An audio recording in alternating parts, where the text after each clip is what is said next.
Finally દોસ્તો આપણી ગાડી થઈ ગઈ છે MI સિટી CFSમાં ખાલી ને ભાઈથી આપણે ટેલીશીપ લઈને પહોંચી ગયા છે દોસ્તો આપણે ઓફિસે પહોંચ્યા। અહીંયા આપણને મળી ગયો તો આપણો એક ફ્રેન્ડ જે રાજસ્થાનથી વ્લોગ કરતો હતો એ ભાઈ બી આપણી સાથે ચોખા ભરીને આવ્યો હતો MI સિટી CFSમાં। તો અમે બંને નીકળી ગયા હવે હોટલ માટે।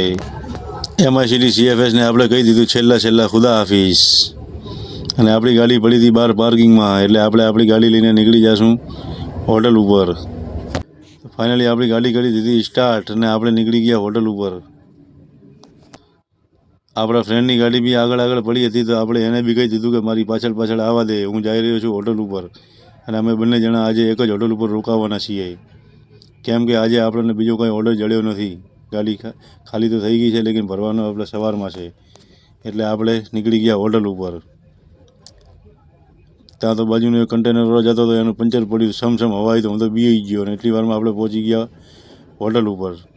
આવીને જોયું તો બધા ડ્રાઈવર ભાઈઓ હતા એ જોઈ રહ્યા હતા મેચ, એમની સંગાત આપણે બી લાગી ગયા મેચ જોવામાં। મેચ જોતાં આપણે જોયું તો આપણો ફ્રેન્ડ બી પાછળ ગાડી લઈને આવી ગયો હતો, એને લગાડી દીધી એની ગાડી પાર્કિંગમાં। આપણે લઈ લીધો પરાઠાનો ટોકન અને બેસી ગયા હોટલ ઉપર બે જણા। થોડા ઘણા સીન સપાટા કર્યા, એટલી વારમાં આપણે આવી ગયા મસ્ત મજાના પરાઠા। તો આપણે ધબેડો મળ્યા પરાઠા ધબેડીને આપણે આવી ગયા ગાડીએ પહોંચીને આપણે ગાડીના કરી દીધા બે દરવાજા લોક અને કરી લીધી દોસ્તો આપણે આપણી પથારી એટલે કે સૂવાની તૈયારી અને કરી નાખ્યો આપણે નાનચુકડી આપણી AC ચાલુ અને આપણે હવે ફરમાવશું આરામ, કેમ કે આપણે હવે અત્યારે ક્યાંય લોડિંગ કરવા જવાનું છે નહીં। તો કેવો લાગ્યો દોસ્તો આજનો આપણો મિની વ્લોગ? કોમેન્ટમાં જરૂરથી લખજો। સારો લાગ્યો તો લાઈક શેર કરજો।